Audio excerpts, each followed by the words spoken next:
Ada baiknya kita semangat pagi dulu ya semuanya. Yang semangat, yang kompak, yang mantap. Semangat pagi! Pagi, pagi, pagi, pagi, semangat, semangat!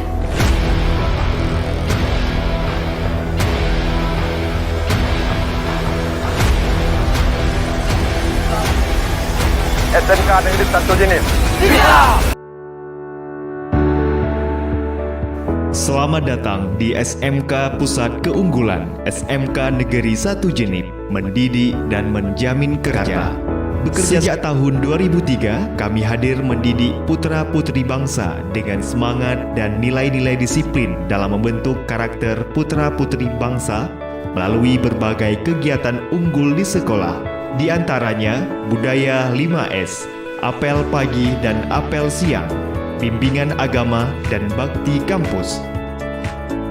Melalui kurikulum merdeka serta pembentukan karakter dan mental seorang profesional, kami mengoptimalkan berbagai program bagi peserta didik, di antaranya melalui ekstrakurikuler pramuka, kesenian, kewirausahaan, festival literasi, pesta, dan pemilihan OSIS Pemilos sebagai wujud kegiatan P5 sesuai dengan isu terkini.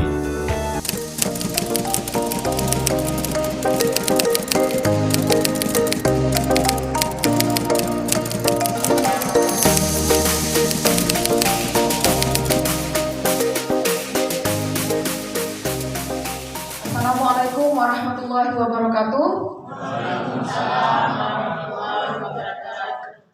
Alhamdulillahirrabbilalamin. Wassalatu wassalamu ala asrafil anbiya'i wal mursalin wa ala alihi wa sahbihi ajma'in. Amma ba'du. Puji dan syukur kita panjatkan kehadiran Allah Subhanahu wa taala yang mana telah memberikan kita kesehatan, kesempatan waktu, dan segala nikmat lainnya sehingga kita semua dapat berkumpul di aula meeting room, Selanga meeting room, untuk mengikuti acara aksi nyata sinergi untuk berkelanjutan mewujudkan budaya positif di sekolah yang diselenggarakan oleh calon guru penggerak angkatan 10. Tak lupa pula puji dan selawat dan salam kita hancurkan ke baginda Rasulullah SAW yang mana telah mengatakan kita dari zaman jahiliyah yang tidak berpengetahuan ke alam yang penuh dengan ilmu pengetahuan seperti yang kita nikmati saat ini. Baik, yang saya hormati Bapak Kepala Sekolah dan wakil-wakil, Bapak Ibu calon guru penggerak, dan yang kami muliakan Bapak Ibu guru sekalian. Adapun kegiatan hari ini adalah aksi nyata yang dilakukan oleh calon guru penggerak dengan tema sinergi untuk berkelanjutan mewujudkan budaya positif di sekolah. Seperti yang sudah kita lakukan di tahun-tahun sebelumnya, di angkatan-angkatan guru penggerak sebelumnya, kita sudah mengetahui apa itu budaya positif. Nah, untuk hari ini kita akan mendengarkan bersama-sama bagaimana sih caranya melanjutkan secara berkesinambungan budaya positif yang ada di SMK Negeri 1 Jenip yang tercinta ini. Nah, sebelum kita memasuki acara intinya, kita akan mendengarkan pengarahan dari Bapak Herianto selaku pengganti dari kepala sekolah untuk hari ini. Kepada Bapak kami silakan. Alhamdulillah, puji syukur kita kepada Allah Subhanahu wa taala yang telah memberikan kita nikmat sehat sehingga kita masih bisa berkumpul di ruangan ini untuk dapat melaksanakan kegiatan bagi guru kita sebagai calon guru penggerak angkatan 10 yang nanti insya Allah akan disampaikan materinya oleh Bapak Heri Widianto beserta Ibu Dahliani. Di sini nanti kita juga akan mendengarkan pemaparan dari calon guru penggerak angkatan 10 tentang diseminasi tentang disiplin sekolah, seperti itu Bapak Ibu. Salawat serta salam kepada junjungan kita Nabi besar Muhammad Sallallahu Alaihi Wasallam yang telah memberikan kita nikmat iman hingga hari ini.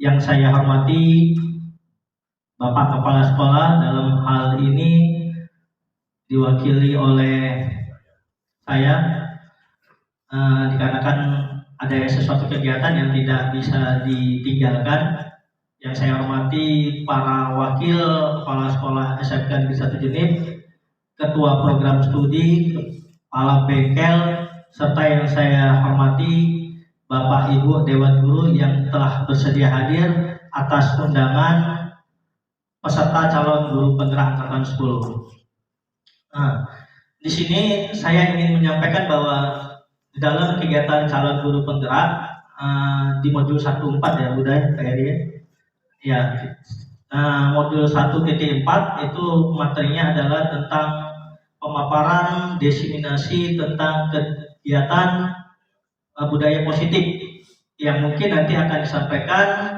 oleh Bu Dahliani dan Pak Heri Budianto tentang hal-hal yang mungkin nanti bisa kita ambil. Bagaimana penerapannya supaya nanti di dalam pelaksanaan di dalam kegiatan kita di sekolah itu bisa berjalan sesuai dengan aturan yang ada, seperti itu Bapak Ibu.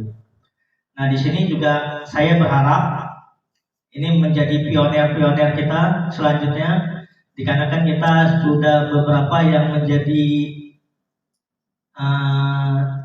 dalam mengikuti kegiatan guru penggerak. Alhamdulillah kita sudah berhasil menghasilkan 5 orang calon guru penggerak, kemudian diikuti 2 calon guru penggerak, kemudian nanti kita di angkatan 11 juga mampu menghasilkan 2 calon guru penggerak. Insya Allah dengan semakin ramainya kita di sekolah, dengan adanya guru-guru penggerak, insya Allah sekolah kita akan semakin maju dan berkembang. Dalam kegiatan ini, semoga apa yang sudah kita lakukan, termasuk yang hari ini sudah dilakukan oleh Pak Heri Budianto dan Bu Dahliani, memperoleh keberhasilan hingga selesai tepat pada waktunya nanti ya, seperti itu. Sehingga nanti kita akan menghasilkan guru-guru penggerak yang berkualitas. Mungkin dengan mengucapkan Bismillahirrahmanirrahim, kegiatan diseminasi budaya positif modul 1.4 dalam program kegiatan calon guru penggerak angkatan 11 kita mulai. Saya akhiri dengan Assalamualaikum warahmatullahi wabarakatuh. Kepada Bapak Herianto SMP yang telah memberikan pengarahan kepada kita. Selanjutnya kita ketahui bahwasanya sekolah SMK Negeri 1 Jenip adalah sekolah PK, di mana sekolah PK itu mendukung segala apapun kegiatan yang berkenaan dengan peraturan pemerintah, di mana salah satunya adalah program guru penggerak ini. Maka dari itu kita wajib mendukung segala kegiatan yang dilakukan oleh calon guru penggerak. Dan di sini saya juga berdiri sebagai guru penggerak angkatan 9. Saya juga mau mengajak Bapak Ibu yang lainnya yang belum bergabung dengan kami, ayo sama-sama kita bergabung. Insya Allah kami dari angkatan 7 dan angkatan 9 akan membantu Bapak Ibu untuk menyelesaikan pendidikannya. Seperti itu ya Bapak Ibu. Baik, tidak mengulur waktu lagi, mari kita dengarkan dengan seksama pengarahan dari ataupun inti dari budaya positif ini yang akan disampaikan oleh Ibu Dahliani SPDMM dan Bapak Herianto SST. Heri Budianto SST. Kepada Bapak dan Ibu disilahkan. Assalamualaikum warahmatullahi wabarakatuh. Alhamdulillah, marilah sama-sama kita panjatkan kehadiran Allah Subhanahu Wa Taala dengan salawat serta salam semoga tetap kepada junjungan kita Nabi Muhammad SAW. Yang saya hormati Pak Kepala Sekolah, Bapak Ibu Wakil dan Bapak Ibu Guru yang hadir di ruangan ini. Saya ucapkan terima kasih sudah memenuhi undangan kami untuk menghadiri acara aksi nyata. Jadi dalam kegiatan sinergi untuk berkelanjutan mewujudkan budaya positif di sekolah. Jadi Bapak Ibu, ya, kami yang dari guru penggerak itu diberi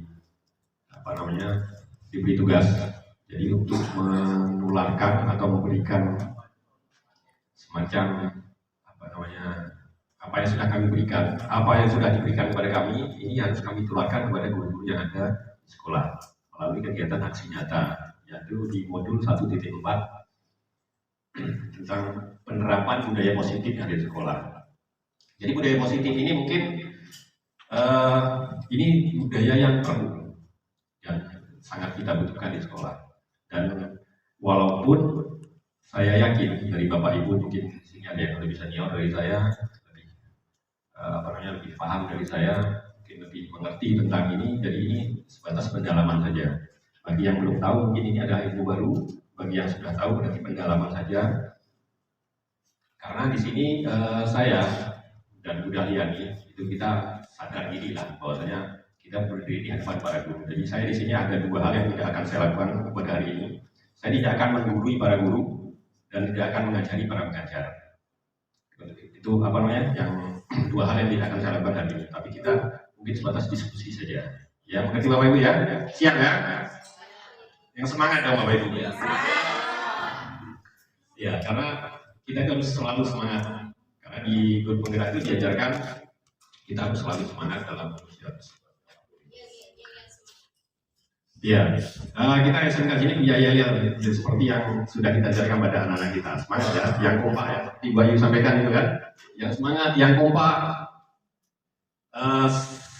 Selamat pagi ya. Jadi jawabannya semangat pagi. Pagi luar biasa. Tetap semangat ya. Kita mulai ya. Semangat pagi.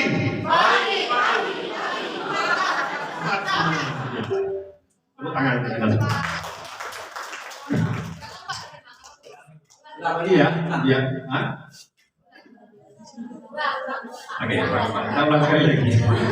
Semangat pagi. Luar biasa. Semangat. Ya, terima kasih tepuk tangan bagi kita semua. Jadi untuk aksi nyata kami pada waktu itu tentang penerapan budaya positif. Jadi ada dua tujuan kegiatan.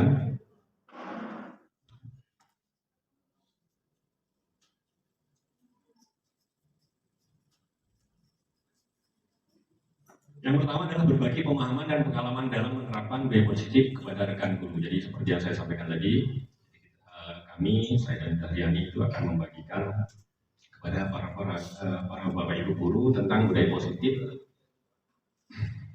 positif yang akan kita jalankan di sekolah. Walaupun selama ini sudah banyak kita jalankan, namun mungkin ada koreksi atau lebih pendalaman lagi nantinya. Kemudian yang kedua adalah guru menerapkan budaya positif di kelas. Jadi yang utama itu sebenarnya budaya positif ini adalah kita laksanakan di kelas. Jadi bukan hanya di lingkungan saja, tapi yang utama karena kita ini kan berhubungan dengan murid. Kalau murid itu kan namanya murid berarti belajarnya itu di kelas. Jadi lebih utama adalah kegiatan budaya positif ini harus kita lebih banyak kita terapkan itu di dalam kelas. Jadi apa itu budaya positif? Jadi budaya positif adalah merupakan nilai-nilai, keyakinan dan kebiasaan sekolah yang bergerak kepada murid agar murid dapat berkembang menjadi pribadi yang kritis, berhormat dan bertanggung jawab. Jadi budaya positif ini jadi mengajarkan pada anak-anak itu lebih kritis. Jadi bukan kita akan, tapi nanti akan timbul di hati para murid itu sendiri. Jadi selama ini kita kan selalu memaksa, tapi sebenarnya itu tidak boleh kita paksakan. Tapi kita harus menumbuhkan anak itu supaya menghasilkan di dalam hatinya. Jadi seperti kesadaran diri. Jadi anak itu sadar diri supaya mereka itu lebih baik lagi.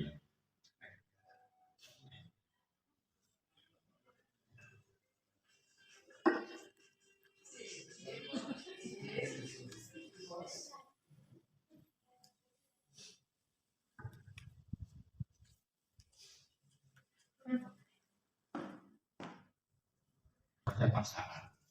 Jadi ini adalah harus siswa itu betul-betul senang dan bahagia. Ya walaupun itu susah sekali diterapkan. Karena selama ini kan kita mungkin apakah karena kita bertahun-tahun dijajah oleh Belanda sehingga budaya-budaya itu masih mampu berpikir, berinteraksi, bertindak serta mencipta berbagai proses memerdekakan dirinya sehingga menjadi murid lebih mandiri dan bertanggung jawab. Ini mungkin sama alasannya seperti yang saya sampaikan tadi. Nah kemudian untuk membangkitkan daya imajinasi kita, ini ada pertanyaan pemantik. Jadi nanti saya mohon Bapak Ibu silakan dijawab. Jawaban itu boleh beda. Jadi tidak semua jawaban itu harus sama. Jadi boleh beda. Nanti boleh saya atau silakan tunjuk tangan Atau saya tunjuk nanti, kalau nggak mau tunjuk tangan saya tunjuk.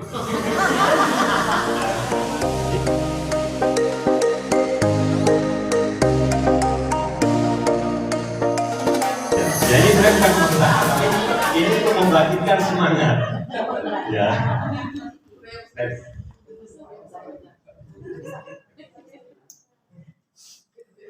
Oke, jadi ini yang pertama setuju atau tidak setuju dulu aja. Nanti setelah setuju tidak setuju itu ada argumennya. Kenapa setuju dan kenapa tidak setuju. Jadi ada dua tim setuju dan tim tidak setuju.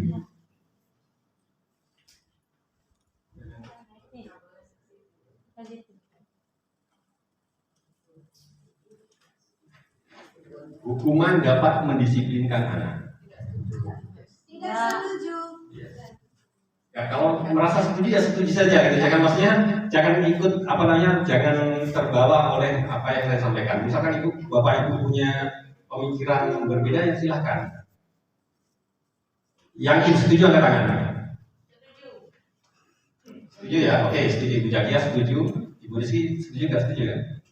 Setuju, oke setuju. Cuma dua yang setuju. Pak Jarial setuju nggak? Setuju lah, setuju. Harus paksa dulu baru setuju. Pak Iskandar, setuju nggak? Setuju ya? Sebenarnya kalau dipaksa banyak setuju ini. Cuman karena saya sampaikan tadi kita tidak boleh memaksa, sehingga mungkin Bapak Ibu canggung gitu ya. Jadi merasa kalau saya nanti jawab setuju takut salah. Oke, sekali lagi ya. Yang setuju katakan.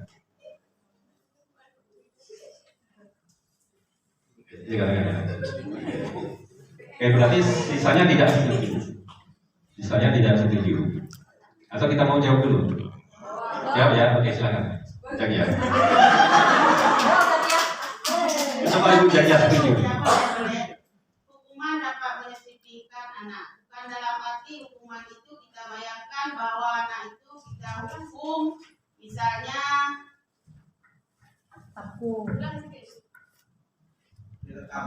saya setuju dengan adanya hukuman dapat mendisiplinkan anak. Karena bukan setiap hukuman itu membuat siswa jerah dalam bentuk hukuman seperti terlambat sekolah dia harus post up atau lari. Tetapi ada hukuman yang sifatnya mendidik, Pak. Contohnya mengutip sampah, menyuruh siswa untuk mengaji, kemudian menyuruh siswa membawa ke pojok literasi membaca, kemudian apa yang dia baca. Yang saya sampaikan tadi bahwa kita tidak perlu memberi hukuman anak-anak seperti post up. Itu tidak perlu. Berlari-lari itu tidak perlu. Tapi kita memberikan hukuman yang sifatnya mendidik. Bagaimana yang dikatakan dengan sifat mendidik? Memberi hukuman kepada siswa misalnya mengutip sampah. Itu kan sifatnya mendidik, menjaga kebersihan. Nah, di situ. Kemudian menyuruh anak untuk mengaji, anak yang terlambat. Dia kan sudah bisa kita didikan tentang agama. Kemudian menyuruh anak yang terlambat untuk kita bawa ke pojok literasi. Kita berikan dia buku sejarah Aceh misalnya. Kemudian kita menyuruh lagi menulis tentang sejarah Aceh yang dia baca. Itu sifatnya mendidik. Karena mengapa? Setidaknya dia belum mengetahui mungkin tentang sejarah Aceh. Tetapi dengan kita memberi hukuman seperti itu, dia sudah mengetahui bagaimana cerita Cunyatin. Itu yang saya maksudkan tadi. Tapi tidak semua anak itu suka membaca, Bu Zakia. Tetapi yang namanya hukuman sudah kita arahkan dia kemana yang kita bawa, itu kan sesuai bagaimana cara kita menyuruh siswa itu sehingga siswa itu mau apa yang kita ajak. Itu kan ada caranya, Bu. Jadi dengan cara kita pasti dengan cara membujuk misalnya merayu siswa itu sehingga siswa itu mau melakukan apa yang kita menyuruh yang sifatnya positif kepada si anak tersebut. Ya, oke, luar biasa jawaban Jagia. Jadi gini. Salah satunya adalah untuk dapat misalnya datang terlambat, contoh yang kayak macam yang tadi ngomong, bisa untuk dapat mendisiplinkan siswa kita. Terima kasih. Kosakatanya aja yang mungkin kita paradigmanya kalau kita anggapan hukuman itu Negatif. keras, negatif gitu. Padahal hal apa saja yang kita lakukan terhadap anak yang melakukan sebuah pelanggaran, baik kecil, baik hukumannya kita ngajak ngobrol dengan dia atau kita panggil ke kantor, itu udah merupakan hukuman. Bukan berarti harus push up dan sebagainya. Tetapi yang kita lakukan itu kepada anak itu baiknya kita jelaskan. Kamu itu kenapa? Kita tanya. Jadi setiap guru itu sebenarnya harus punya jiwa konseling, mengerti tentang keadaan orang lain. Jangan kita mengajak suruh mengerti keadaan kita, tetapi kita harus mengerti keadaan dia. Dia itu dari keluarga bagaimana, berangkat dari mana, kenapa dia bisa terlambat, misalnya kasusnya terlambat dan sebagainya. Jadi kita ngobrol dengan dia, kenapa dia begitu, kemudian kita ajak dia supaya bisa berubah, kenapa dia bisa terlambat. Kemudian kita atur dia, kita manajemen dia supaya dia bisa mengatur waktunya sehingga ke depan tidak terlambat. Jadi setiap kita misalkan tadi suruh membaca, suruh mengaji atau suruh pusat dan sebagainya, bersih sampah, kita ngajak ngobrol dengan dia. Jangan sesudah kita beri hukuman dan sebagainya kita udah masuk sana. Jadi dia nggak tahu yang ada di hati dia itu kebencian saja dengan guru yang memberi hukuman tadi. Jadi kita ngajak ngobrol dia, kita ngajak ngobrol artinya kita kasih solusi gitu ya. Kita beri solusi, jangan hanya hukuman saja. Dia sesudah dapat tugas itu belum ada solusi sebenarnya bagi dia. Kemungkinan besar dia akan mengulangi hal tersebut. Jadi kita ajak ngobrol dia supaya dia dapat solusinya. Kita cerita mungkin pengalaman kita dan sebagainya supaya dia dapat pandangan-pandangan yang baru. Kemudian yang mungkin yang poin 3 ini hal yang berbeda. Kalau tadi dengan kesalahan, mungkin ini prestasi dia di dalam kelas dan sebagainya. Saya rasa perlu hal apa saja yang kita lakukan terhadap anak yang melakukan sebuah pelanggaran, baik kecil, baik hukumannya kita ngajak ngobrol dengan dia atau kita panggil ke kantor, itu udah merupakan hukuman. Bukan berarti harus push up dan sebagainya.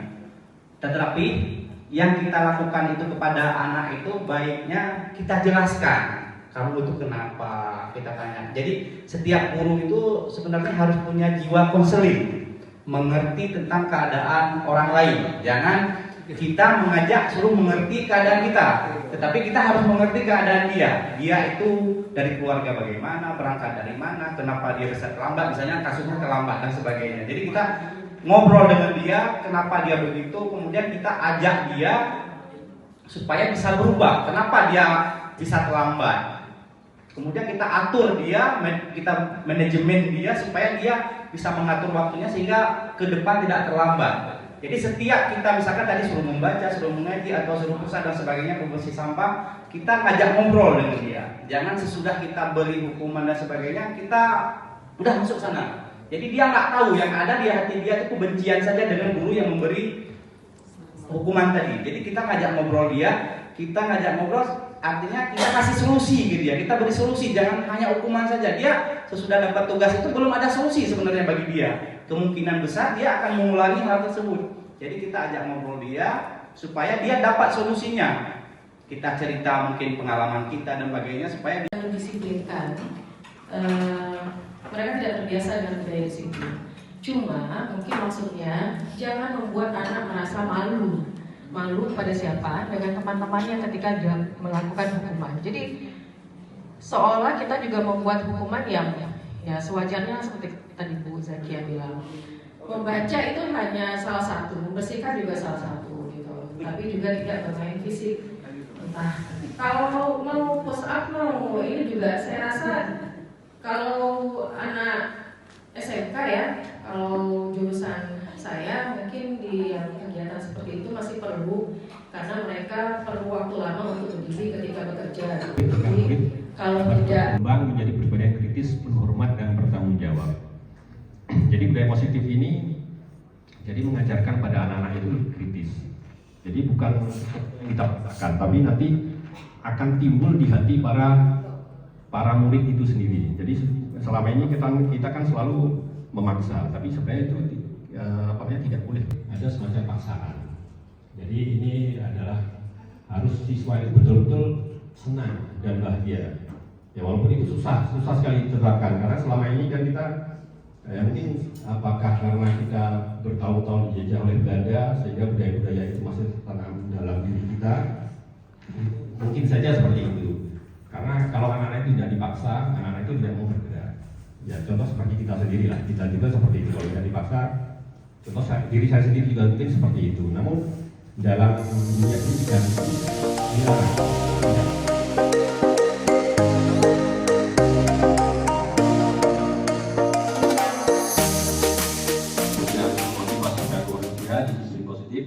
Fungsi kontrol guru, keyakinan kelas, kebutuhan dasar manusia, kemudian yang ujungnya adalah segitiga restitusi. Jadi dari ujung semua nanti pertanyaan itu, jadi ujungnya itu adalah segitiga restitusi.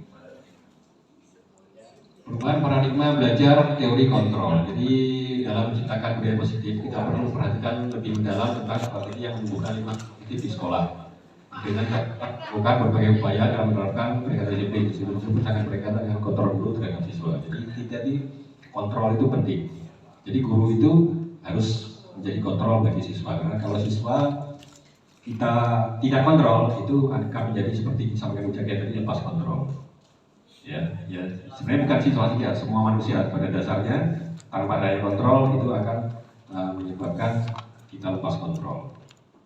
Makanya kontrol-kontrol itu kalau di agama sendiri kan juga banyak kontrol-kontrol yang diajarkan kepada kita. Contoh kita diajarkan bahwasanya di kiri kanan kita itu ada yang mengontrol, ada malaikat. Karena ada malaikat pencatat kebaikan, yang kiri yang keburukan.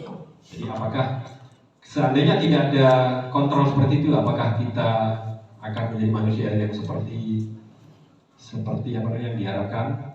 Apakah sama seperti itu? Ya bisa aja, bisa tidak, tergantung dari kitanya. Tapi kebanyakan pasti tidak, pasti akan menjadi lepas kontrol. Oke, kemudian perubahan paradigma teori kontrol dan atau ilusi kontrol. Ilusi guru mengontrol murid. Ya, ilusi guru mengontrol. Ilusi itu artinya ya seolah, jadi kita merasa seolah-olah guru itu bisa mengontrol murid. Kemudian bahwa kritik dan membuat orang merasa bersalah dapat menguatkan karakter. Jadi kita selama ini kan seringlah kita melakukan, bukan hanya mengkritik, tapi menjatuhkan mental anak-anak gitu. Bukan menjatuhkan, tapi kita berharap dengan menjatuhkan itu akan menguatkan karakter anak. Jadi ilusi-ilusi seperti itu yang kita berikan selama ini. Seolah-olah seperti itu. Kemudian ilusi selanjutnya adalah semua penguatan positif, efektif, dan bermanfaat. Jadi ilusinya adalah semua penguatan positif, efektif, dan bermanfaat. Ada diskusi ini dari sini? Tidak ada ya? Alhamdulillah. Oke, next. Perubahan paradigma teori kontrol, teori pilihan, ilusi kontrol. Ini sama seperti tadi, ini lanjutannya. Kontrol murid, kritik membuat orang merasa bersalah, dapat menguatkan karakter. Ya ini sama. Kemudian yang terakhir ini ilusi bahwa orang dewasa memiliki hak untuk memaksa. Jadi kita ini sebagai guru itu kan orang dewasa. Ilusi kita itu bahwasanya kita itu punya hak untuk memaksa. Bukan hanya kepada murid, tapi kepada anak sendiri mungkin seperti itu ya. Ilusi kita itu bahwasanya karena kita orang dewasa itu memiliki hak untuk memaksa. Oke, ini ada perubahan paradigma kegiatan kepalan tangan. Nah ini populer sekali di CDP ini. Maksudnya ini ada seperti game, atau kita coba gamenya. Coba Bapak Ibu baca. A dan B. A itu kita, saya, Anda, you. Teman Anda berarti teman, ya orang di samping kita lah. Jadi sobeklah secari kertas kecil, tulislah benda atau sesuatu yang sangat berharga untuk Anda. Letakkan di salah satu tangan Anda dan genggam benda atau sesuatu tersebut dengan segala daya. Jadi Bapak Ibu diharapkan menulis sesuatu yang berharga, digenggam seerat mungkin. Kemudian teman Anda B itu tugasnya adalah mencoba sekuat tenaga. Jadi dia mencoba untuk meminta Anda membuka kepalan tersebut. Boleh dengan membujuk, mengancam, menghadir, merayu, menyuap. Jadi apa saja, yang penting kepalan tangan Anda itu akan terbuka. Caranya digigit, Pak. Ya. Ya itu memaksa gitu. Jadi boleh memaksa seperti itu. Jadi dengan cara seperti itu dari contoh ini kira-kira apa yang terjadi? Coba bayangkan saja. Kalau nggak baca, membayangkan nggak bisa. Ya. Iya, ya sebenarnya ada ide itu. Bu Nur ini ya? Hah? Iya. Ya. Tergantung caranya juga. Silakan Mas Roedi. Cara membukanya. Iya, maksudnya gini, bukan cara membuka, artinya gini, dengan seperti ini, ada kepalaan ini apa yang terjadi? Maksudnya apa yang Bapak pikirkan dari kegiatan ini? Jadi kita itu, kita disuruh menuliskan sesuatu yang berharga. Jangan sampai orang itu tahu apa yang kita tuliskan. Kemudian teman Anda itu bertugas untuk memaksa, boleh memaksa, pokoknya untuk membuka kepalan tangan. Boleh memaksa, meradik, memukul, atau apa merayu atau menyuap apa saja. Jadi apa yang kira-kira kita diskusikan dari kegiatan ini?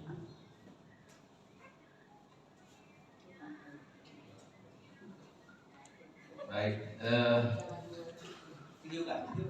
kalau melihat dari analogi yang disampaikan, secari tirsu ada di genggam, kemudian teman, bagaimana cara membuka supaya dia tahu apa yang ada di dalam teman tersebut. Memang ada dua prinsip yang dapat di situ. Yang satu, yang si pemegang dia berusaha melindungi. Kalau kita lihat analogi yang digambarkan di depan, di sini ada dua hal yang dapat yang mungkin terjadi. Yang pertama, si A atau si saya ini bisa saja melepaskan karena ada ancaman. Ada juga dua kemungkinan, saya tetap mempertahankannya karena kenapa? Ini adalah sesuatu yang sangat berharga bagi saya. Nah, ini yang dapat yang akan terjadi menurut gambaran yang saya baca. Yang pertama, saya mempertahankannya karena kenapa? Itu adalah sesuatu yang sangat berharga. Yang satu lagi, bisa saja saya melepaskannya karena kenapa? Karena saya dalam posisi terancam ataupun dirhadi. Nah, ini dalam posisi terjadi dalam kekerasan. Tentang teori kontrol tadi, bahwasanya memang yang contoh A dan B kita dan teman kita. Jadi kita menyembunyikan sesuatu. Kemudian teman kita dituntut untuk membuka yang ada di kepala tangan kita. Itu walaupun dengan paksaan, dengan apapun. Tapi intinya kontrol itu tetap ada pada diri kita. Sama seperti siswa. Jadi walaupun kita paksa anak harus apapun, sebenarnya kontrol itu ada di siswa itu. Cuman anak itu mungkin terpaksa karena kita menggunakan beberapa metode tadi. Apakah metode paksaan, kemudian ada metode ancaman, atau rayuan atau apapun. Jadi intinya kontrol itu ada pada diri kita sendiri. Mungkin demikian itu. Setelah ini akan dilanjutkan sama CGP yang lain, yaitu Ibu Dahliani. Untuk materi dari saya cukup sekian. Mungkin nanti kita diskusi sama-sama lah. Kalau dari Ibu Dahliani perlu diskusi juga nanti mungkin saya hadir di situ. Saya kira untuk sesi saya kira Assalamualaikum warahmatullahi wabarakatuh. Waalaikumsalam. Nah, silakan Ibu Dahliani untuk melanjutkan materi ini.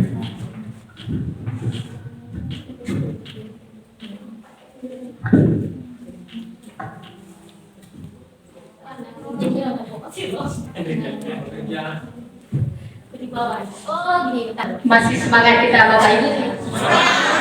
Alhamdulillah, walaupun suasana kita sekarang sedang panas, maklum saja karena lampu kelausan bukan meninggal Bapak Ibu, tapi barusan ada dan nanti siang baru nyalakan lagi. Jadi untuk saat ini kita gunakan dengan suasana semaksimal mungkin dan senyaman mungkin. Oke, Bapak Ibu, saya di sini akan melanjutkan, yaitu program kami sama, tujuan kami juga sama. Nah, di sini saya ingin mengembalikan konsentrasi Bapak Ibu dulu.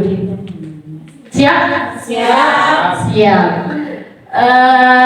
Saya coba angkat tangan semuanya. Angkat tangan ke atas semuanya. Oke, masih. Jadi tadi coba dulu sebentar ya. Tadi saya mengajak Bapak Ibu untuk kembali konsentrasi. Artinya tadi saya mengajak Bapak Ibu untuk mengangkat tangan. Saya melihat tadi ada sebahagian Bapak Ibu yang mengangkat tangan ke atas. Ada yang sebahagian tangannya seperti yang saya tunjukkan. Nah, sekarang saya kembalikan sekali lagi. Jadi orang fokus atau konsentrasi itu berbeda-beda. Apa yang dilihat, apa yang dipraktekkan, kemudian apa yang didengarkan. Jadi ada orang yang audiovisual, ada yang orang yang auditori, kemudian satu lagi. Jadi ada 3. Nah, sekarang kita kembali lagi. Ayo sama-sama berdiri Bapak Ibu. Kemudian angkat tangannya semua ke atas. Yang tinggi-tinggi ya. Oke. Dengarkan arahan saya. 1. Gerakkan tangannya. Kemudian pegang dagunya.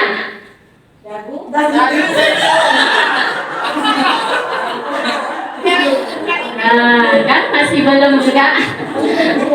Sekali lagi, angkat tangan ke atas, gerakan tangannya kiri kanan. Oke, pegang kupingnya. Baik, berarti bisa kita mulai kegiatan kita karena konsentrasinya sudah kembali. Baik Bapak Ibu. Nanti pada awal semester itu yang pertama yang harus kita buat adalah menyusun kesepakatan ke kelas. Kemudian yang kedua, kegiatan pembiasaan dan keteladanan, dan yang ketiga adalah mempraktikkan segitiga restitusi. Nah, sekarang kita dengarkan yang belum saya paparkan tadi, nanti saya sambung lagi ya Bapak Ibu, yaitu tentang yang poin yang ketiga tadi, mempraktikkan segitiga restitusi. Itu saya mintakan kepada rekan saya Pak Heri Budi untuk memaparkan. Dipersilakan Bapak. Ya, terima kasih ya. Kita berjumpa kembali Bapak Ibu ya. Jadi saya lanjutkan mungkin ini terakhir. Jadi di penghujung adalah kuncinya itu di segitiga restitusi. Bagaimana siswa itu kan di awal kita paksa dan sebagainya.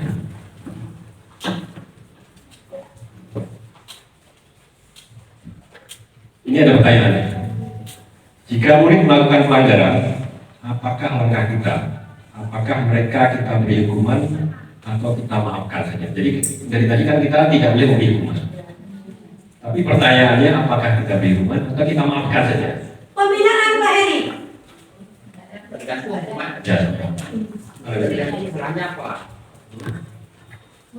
Ya, soal kesalahan itu gini Pak. Nanti kesalahan itu boleh kecil, boleh besar, boleh sedikit, boleh banyak, boleh biasa, boleh fatal. Tapi yang jadi pertanyaan adalah jika anak melakukan kesalahan, apakah kita maafkan atau apakah kita kasih hukuman atau kita maafkan? Yang sekolah lagi yang lainnya. Silakan. silakan saya Pak. Berdiri Bu. Assalamualaikum warahmatullahi wabarakatuh.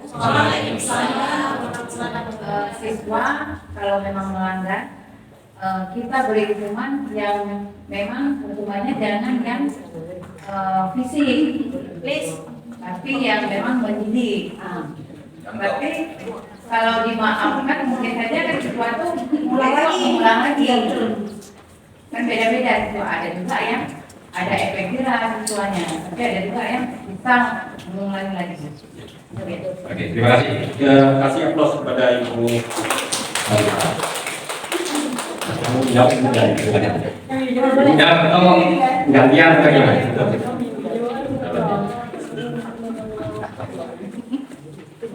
Assalamualaikum warahmatullahi wabarakatuh. Bila ada siswa yang melakukan kesalahan, yang pertama kita harus memberikan pembinaan. Karena tidak semua orang itu, nobody is perfect. Tidak ada manusia yang Tapi kita semua mempunyai kesalahan. Dalam kesalahan itu kita harus dapat pembinaan supaya siswa itu tahu yang mana yang baik, yang mana yang tidak baik. Kalau kita langsung memberikan hukuman, berarti siswa itu tidak tahu apa yang dia lakukan kesalahan yang sebenarnya. Itu yang menurut saya. Karena semuanya sama, tidak ada manusia yang tidak bersalah. Iya. Oke, jawabannya benar sekali Ibu ya. Jadi memang ini sebenarnya kalau kita bicara apakah kasih hukuman tadi tidak boleh. Sementara kita maafkan juga tidak mungkin.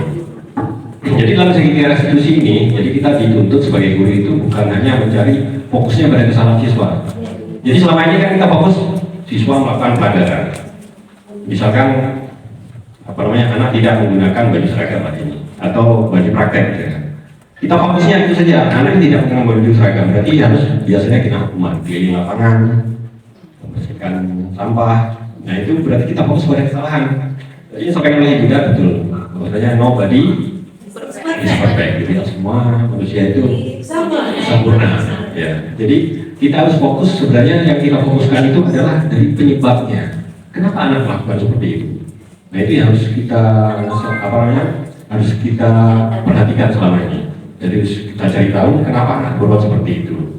Nah nanti setelah kita memahami segi restitusi ini, kita akan praktek.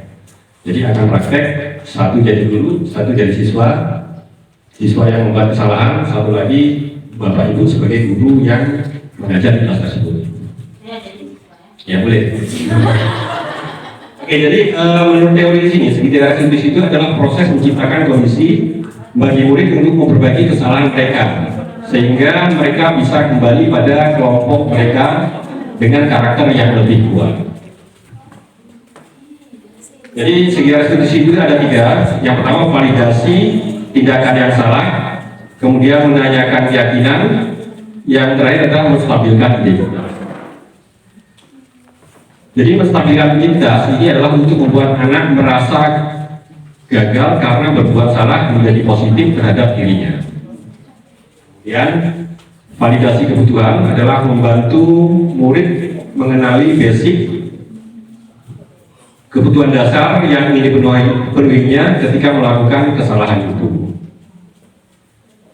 Kemudian yang terakhir adalah menanyakan keyakinan. Anak melihat kesalahannya dihubungkan dengan norma sosial dan nilai-nilai yang mendasari manusia berinteraksi dengan orang lain. Jadi karena mungkin sudah waktu sudah dan materi kita sudah habis, sudah ada lagi ya.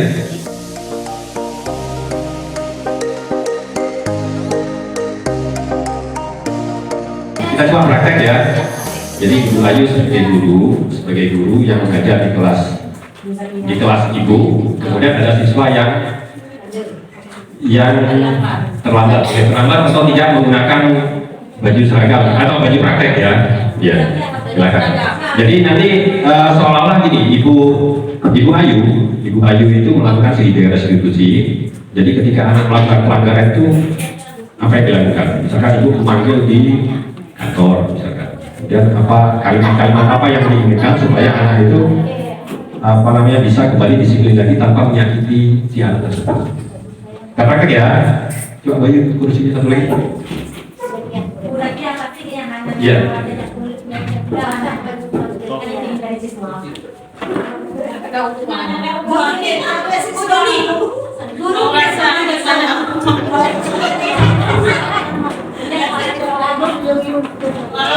Ibu Jakia dari sana, seolah. Jadi nanti Ibu Jakia dari sana. Oh ya. Ibu dekat kita ya. Dari situ juga.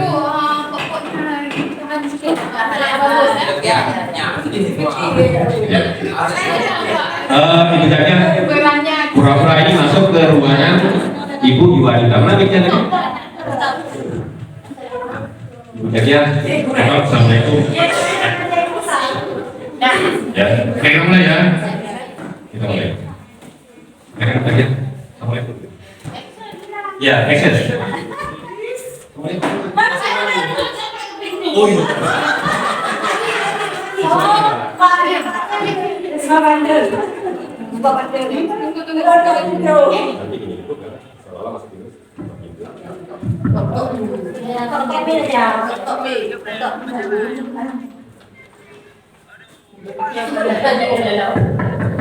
Assalamualaikum. Waalaikumsalam. Silakan. Silakan duduk.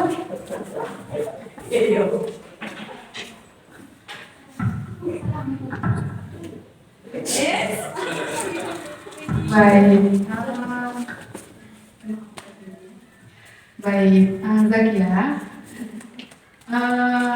Gimana kabarnya hari ini, Nak? Baik, Bu. Alhamdulillah. Udah sarapan lagi di rumah? Belum, Bu. Anak saya belum masak. Oh, belum masak. Oke. Kira-kira Zakia tahu nggak kenapa Ibu panggil kemarin, Nak? Lambat mungkin, Bu. Terlambat. Baik. Berarti Zakia tahu apa kesalahan sehingga Zakia dipanggil kemari ya menghadap Ibu ya. Jadi bukan berarti Ibu mau menghakimi kamu kenapa terlambat. Kita sama-sama tahu bahwasanya manusia ada kalanya melakukan kesalahan seperti terlambat seperti itu ya. Nah kalau boleh Ibu tahu, nah kenapa sih kamu bisa terlambat? Padahal kan Ibu tahu kamu tuh orangnya rajin. Kenapa bisa terlambat 3 hari berturut-turut itu terlambat? Kenapa, Nak? Hari ini saya terlambat karena terlambat bangun, Bu. Karena semalam saya mengerjakan PR, kemudian pada pagi hari saya memakai baju seragam saya, Bu. Makanya hari ini juga nggak pakai seragam ya, saya lihat ya, tidak sesak ya, sepatunya pun pakai sendal ya, Nak ya. Baik, kira-kira itu kalau misalnya seragamnya bukan seragam sekolah, pakai sendal, datang terlambat, itu sesuai nggak dengan keyakinan kelas yang sudah kita sepakati sebelumnya gitu, Nak? Tidak, Bu, saya minta maaf, Bu. Oh baik, kira-kira keyakinan mana tuh yang kamu langgar? Keyakinan kelas mana yang kamu langgar tuh, Nak? Tidak memakai seragam sekolah, Bu. Iya, berarti disiplinnya ya, kurang ya. Baik, terlambat datang juga bagus. Berarti kamu alhamdulillah juga sudah menyadari kesalahannya. Nah, kira-kira nanti untuk kedepannya nih, apa yang bisa kamu lakukan supaya kamu nggak datang lagi terlambat dengan baju yang sudah rapi ke sekolah? Bagaimana? Apa yang bisa kamu lakukan untuk kedepannya? Saya akan membuat PR di sore hari, Bu. Saya akan membesarkan baju saya, Bu. Besarin bajunya ya, karena kan kita kan ada tata busana ya, Kak ya. Jadi harus koordinasi lah dengan kawan-kawan yang ada di tata busana. Tolong besarin baju saya seperti gitu ya. Berarti ada kemauan untuk melakukan perubahan. Kapan itu bisa dilakukan, Nak? 2 hari, Bu. 2 hari, kalau bisa segera ya. Karena kan besok kita sekolah juga. Kalau bisa nanti segera temui temannya. Baik, bisa berjanji ya untuk ke depan bisa lebih baik lagi, Nak? Insya Allah, Bu. Insya Allah, semoga Nak Zakia menjadi orang yang sukses ke depannya. Amin. Amin. Baik. Ini ada waktu belajar lagi, silahkan masuk ke kelas, jumpai gurunya, dan insya Allah nanti kalau ada perubahan yang lebih baik lagi bisa bincang-bincang lagi dengan Ibu ya. Baik, silakan, Nak. Sama-sama.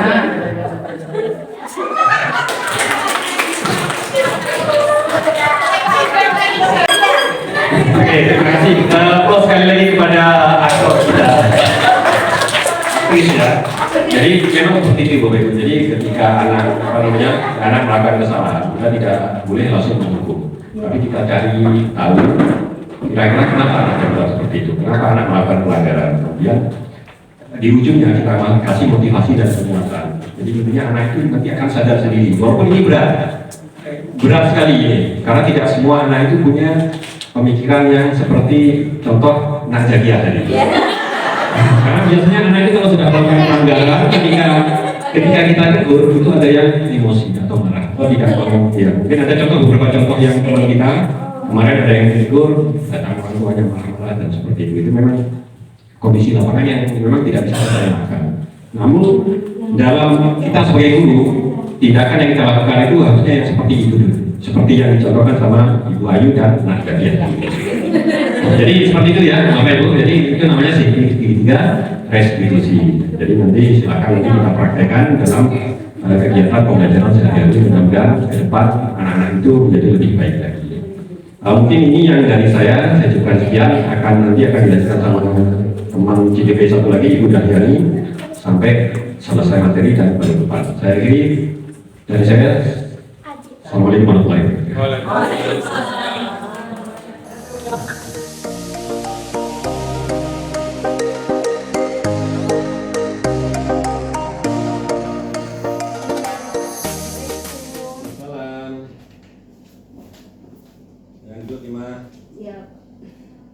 Apa kabar Sima hari ini? Alhamdulillah baik. Alhamdulillah baik.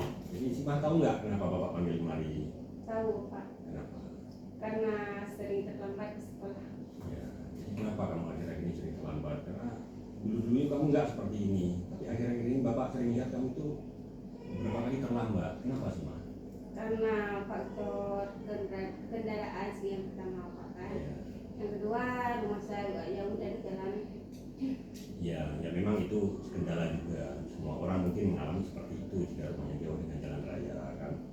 Tapi gini sih mah, itu tuh kan sudah sebelum belajar itu membuat kesepakatan kelas. Masih ingat kesepakatan kelas kita? Masih ya Pak. Ya, kesepakatan kelas itu kan ada beberapa poin yang kita cantumkan, kita sepakati bersama. Kira-kira di poin mana sih mah kesepakatan? Kedisiplinan. Ya, masalah kedisiplinan. Kedisiplinan itu penting sih mah. Makanya kita buat kesepakatan kelas supaya kita itu dalam belajar itu juga enak gitu.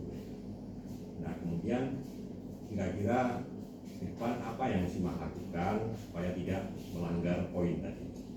Ya insya Allah nanti akan saya berusaha agar lebih cepat ke sekolah agar tidak terlambat. Ya. Jadi Bapak menghargai lah usaha Sima kalau seperti itu. Apalagi kita ini SMK SMK itu harus siap kerja. Iya. Siap kerja, jadi tuntutan industri itu nanti akan seperti itu. Kita tidak ada alasan rumah jauh dan sebagainya, tidak ada. Ketika waktu sudah ditentukan jam 8 misalkan, ya itu jam 8 kita harus sudah siap berada di kelas. Di dunia kerja juga seperti itu. Oke Sima ya? Iya siap. Ya memang seperti itu. Berarti silakan nanti setelah ini Sima kembali ke kelas lagi belajar seperti biasanya. Sima ya? Ya silakan.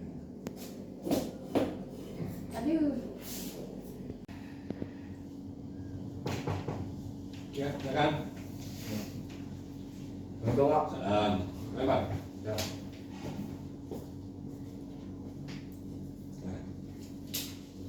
Apa kabar Irfan hari ini?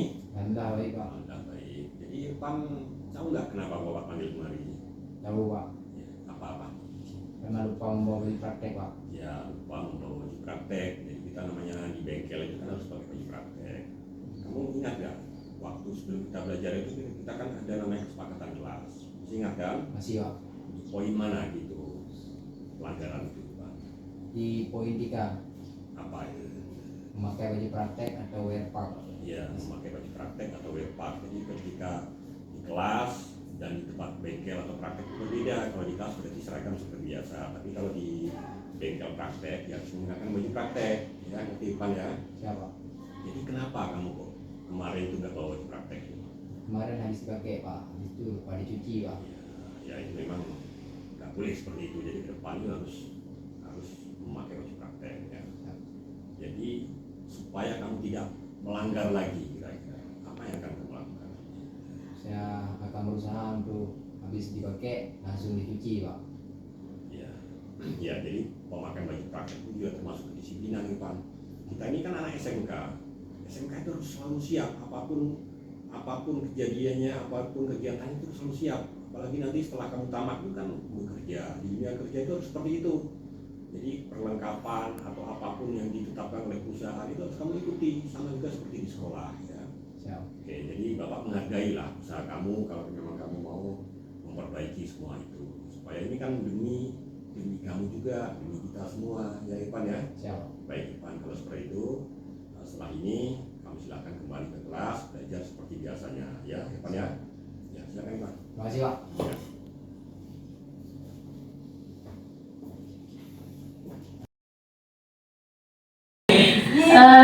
Kami mintakan kepada teman kita untuk mempraktikkan satu asprikinya untuk kita lebih semangat sama-sama berangkat pulang ke rumah. Baik. Datang sehat, pulang selamat. Baik. Baik, ini kita akan mencoba ice breaking. Seperti tadi Bu Udah juga sudah ice breaking untuk konsentrasi otak. Kita juga akan sebelum pulang berkonsentrasi di jalan ya Bapak Ibu ya. Baik, Bapak Ibu bisa berdiri semuanya, dimohonkan berdiri. Untuk ice breaking kali ini, baik,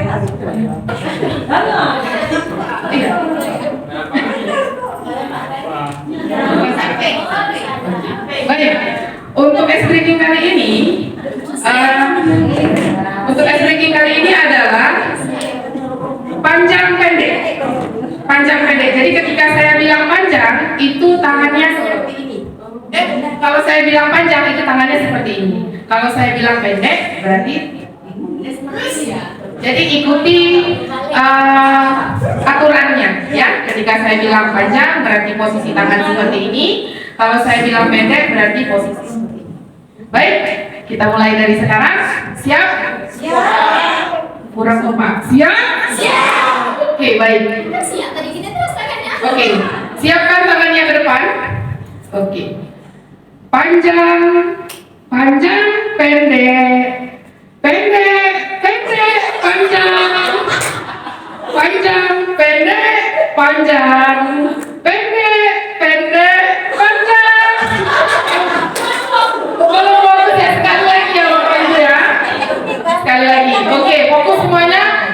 Panjang, pendek, pendek, panjang. Oke, sekali lagi. Fokus semuanya. Tarik nafas dulu. Oke. Panjang, panjang, pendek, pendek, panjang, pendek, pendek, pendek, panjang, panjang, pendek, panjang. Semuanya. Ya, betul. Jadi tadi kami sudah memberikan beberapa ilmu. Ya, walaupun ilmu itu sudah banyak kita lakukan di sekolah kita. Jadi kunci dari semua itu ini adalah kolaborasi Bapak Ibu. Jadi kalau kita saling berkolaborasi, kerjasama, insya Allah apa yang kita sampaikan, saya dan Bu Dahlia tadi itu akan kita capai di sekolah kita. Jadi sudah banyak sekali sebenarnya kemajuan sekolah kita, sudah banyak hal-hal yang kita lakukan di sekolah kita. Jadi sudah banyak sekali kegiatan yang sudah kita lakukan di sekolah kita. Ya, itu cuma imbasnya nanti ujung-ujungnya adalah menghasilkan siswa yang terbaik lah. Jadi nanti lulusan itu terbaik. Jadi contohnya seperti kami sampaikan itu kalian tadi yang di saya itu adalah program bahasa Jepang. Itu salah satu adalah program dari literasi. Jadi itu intinya adalah anak-anak itu nanti bukan hanya standarnya itu standar lokal, nanti akan standarnya itu adalah nasional ataupun internasional. Jadi kita harapkan seperti itu. Kemudian saya di sini dan Ibu Dahliani, mungkin itu saja yang bisa saya sampaikan karena waktu sudah cukup lama sekali. Saya mengucapkan terima kasih kepada Bapak Ibu, kepada Bapak Kepala Sekolah, kepada teman-teman ada di atas semuanya, kepada Ibu semuanya, pada siswa. Saya ucapkan terima kasih sekali sudah membantu kami, saya dan Ibu Dahliani untuk menghadiri undangan kami dalam kegiatan aksi nyata ini di modul 1-4. Sekali lagi saya ucapkan terima kasih Bapak Ibu atas bantuannya. Jadi kalau ada kesalahan kata ataupun tindakan, saya ucapkan minta maaf yang sebesar-besarnya. Akhirul kalam, bila itu dulu ya. Assalamualaikum warahmatullahi wabarakatuh.